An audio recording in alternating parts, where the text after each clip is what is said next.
Hello, hello. This is Armel with TWIG Talks, and today we have someone I particularly like. He's my alter ego. Like me, he created a very influential community. I'm very excited to get to know you better, Raziel. So welcome to the Talks. Thank you, Armel, for having me on your show from TWIG Talks. You're proud to be here. So what is fascinating about you is that although you're Mexican, you grew up in the United States, in Illinois. How did this happen?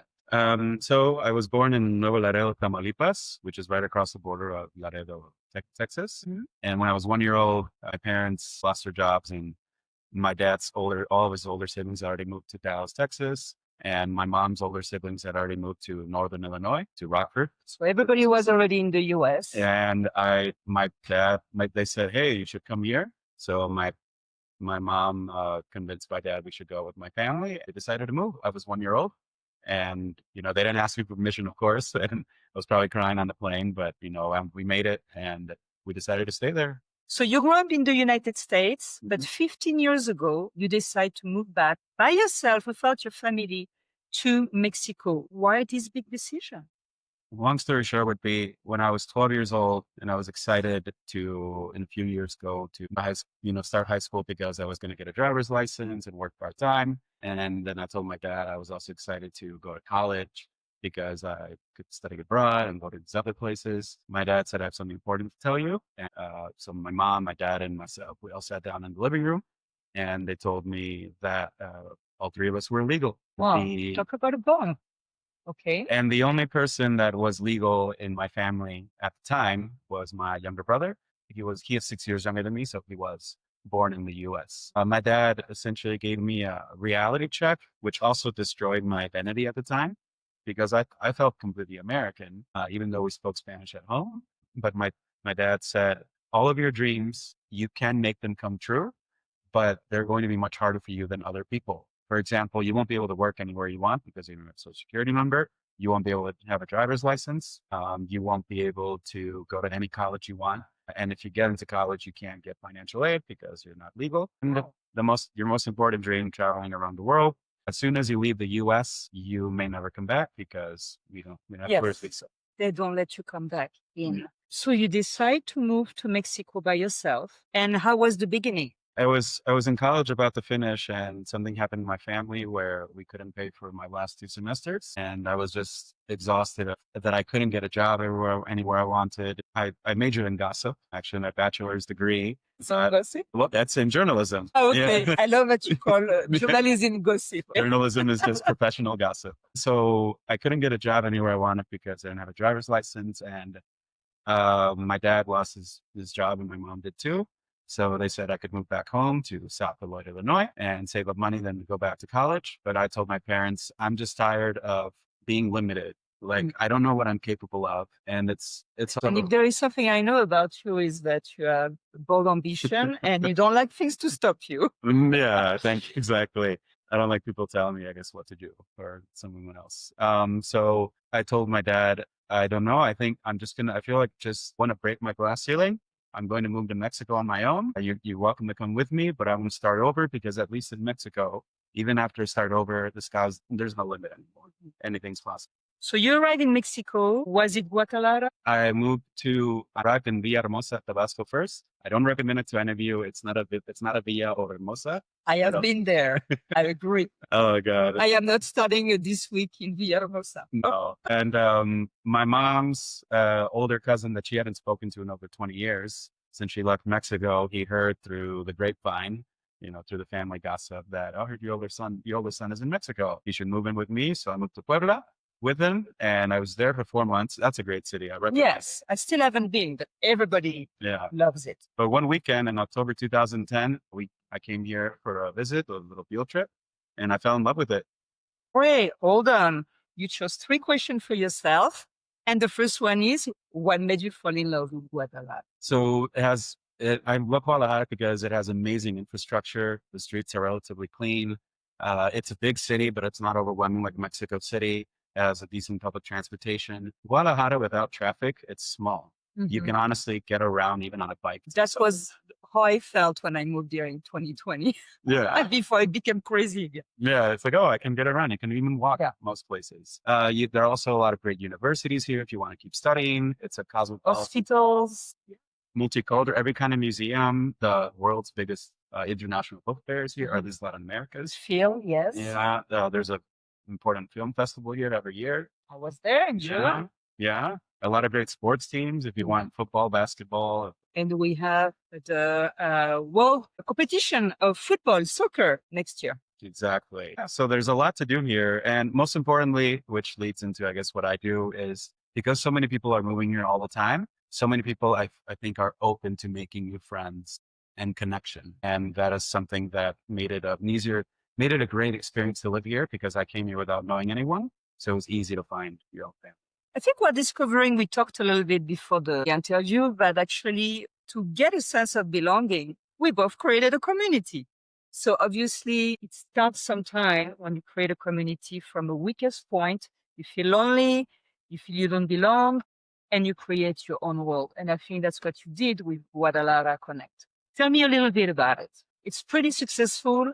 It's very loved. And give us what happened if we join your community. So Guadalajara Connect is related to through Guadalajara Connect, which I started organizing events 6 years ago. And 2 years ago, I decided to go off on my own. But in hindsight, what I did was I didn't want people to go through the terrible experiences or the tough experiences that I had when I first moved to Mexico, where I didn't have my own family or friends or a sense of belonging or people you could trust, people that could recommend you places to go, or you could go with them to feel human. Like even like, who am I going to spend Christmas with? Things like that. So in the case of TWIG, I wanted a niche. So I developed the #1 community for English speakers, although 40% are locals. You have put an emphasis on bringing all the nationality together. Yes. So what are the type of events you offer? So what I do is every Wednesday and Friday night, I have 2 language exchange events in the Americana area. Say at Catan Ale House and Friday at Luca Royal Burger. They're in the evenings, 8 p.m. to midnight or 7 p.m. to midnight. Wednesday, it's just anyone that attends from 8 p.m. to 9 p.m. You have to speak Spanish, but you can talk about anything, 9 p.m. to 10 p.m. And then that way, Mexicans, foreigners practice English for the first hour. Mexicans practice English the second hour. And then at 10 p.m. to midnight, you can speak English or Spanish. Free. Yeah. And then on Friday nights, it's the biggest event. Although Wednesdays, we get about 30 people. Friday nights, we get about 100 people throughout the night because there are languages assigned to each table. We have the entire restaurant for ourselves. There are 4 English tables, there are Spanish tables, Japanese, German, French, Portuguese, and there can be more. And you sit at the table language you want to practice. And if you want to switch another language, you switch tables. Okay, super. Now you have been in Guadalajara for several years, 15. So what is the place you go to that is very special that you adore and most people don't know? I really love this ice cream shop called, in Spanish, it we pronounce Caravelle or Caravel in English. Okay. It's in Santa Tere. Another gem from Santa Tere. Yes, another one. They've expanded recently. I noticed they have 2 other locations, but the original is there. So what's special about it? What's unique about it is that they have the basic flavors of chocolate and vanilla, but every week or every 15 days, they rotate and they have these exotic flavors such as things you wouldn't think of, like mango tajin ice cream. They have caramel popcorn ice cream, gingerbread ice cream, chocolate blueberry muffin ice cream. You can see the picture on the screen. It's very tempting. If you don't go there, there is something wrong about you. Also, the city is evolving tremendously, especially with the World Cup coming next year, and we are guests. What is it that excites you the most about all the changes? The fact that it means that people are noticing Guadalajara more. And I love Guadalajara. It's my favorite city in the world. And it's the only place where I've ever felt a sense of belonging. And fortunately, Guadalajara Connect is the main reason, my family. Through that, I felt this feeling that I've never had before. And I think if you love something or someone, you want as many people to know about it and experience it. So you are happy about all the move? Yes. All the popularity of Guadalajara, magazines, New York Times, Times Out. We are relocating quite a bunch of people with TWIG. So You're not worried about all this movement. No, for example, the World Cup or any other urban planners and the government finally moving and getting getting the ball rolling on things that should have been done 10, 15 years ago. More But now the pride is involved. So we are getting them by June 2020. Yeah, they said we want to make sure the city looks perfect and pristine by next summer. And it's better late than never that they're finally, repaving some streets and creating more public transportation opportunities. So I'm really excited. Well, we could talk for hours. That's why you're going to need to come back for sure. But before we say goodbye, what is the last piece you want to share with our audience today? Definitely come. If you've never been to Guadalajara, come experience it. It's something completely different than the rest of Mexico. And if you're afraid that you won't meet anyone to speak to, you'll find plenty of other people who were in your shoes even the day before. And TWIG, Guadalajara Connect and TWIG, there is not a day of boredom. You cannot feel lonely and you cannot feel bored. So come and experience it by yourself. This is your home, Raziel, so come back anytime. We will have other topics when you return, but thank you for coming. Thank you, Armel. Thank you. It was a pleasure to be here. And now we're going to move to segment number 2. So stay tuned. The 5 things you can't miss this week in Guadalajara.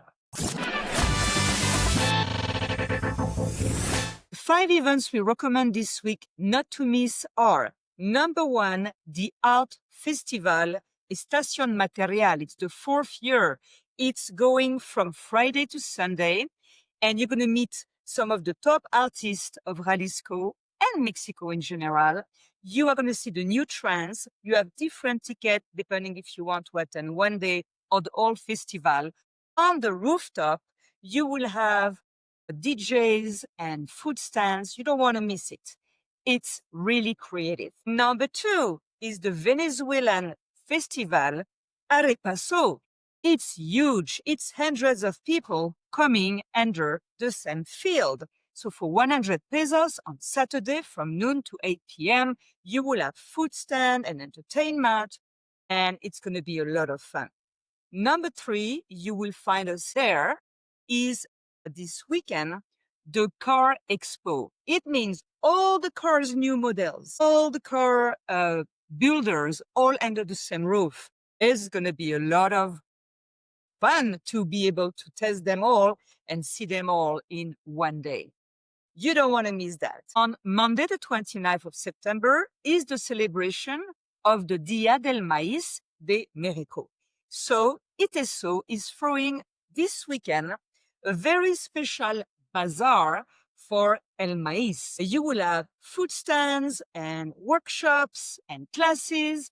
It's going to be great. If you love corn and it's so important to Mexico, you don't want to miss it on Saturday. Finally, the famous Japanese animation producer Ghibli is celebrating his 40th anniversary.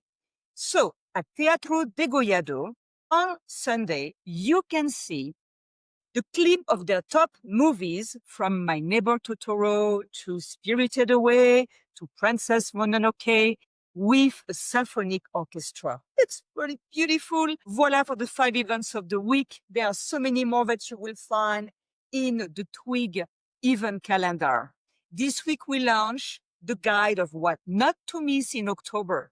There is more than 30 events we recommend in all categories. So read this issue so you are ahead of time of anybody else and you don't miss getting tickets on time. One thing that is normally celebrated in November is Dia de los Muertos, the Day of the Dead. However, the first event starts on October 10th. You do not want to miss the very special issue from TWIG about Dia de los Muertos. It's one of our best guides ever, and we constantly update it. So go get it, be ahead of time, and have a fantastic celebration, the Dia de los Muertos. That's it for this week. We will see you next week for another interview and more beautiful things about Guadalajara. Ciao. Have a good weekend.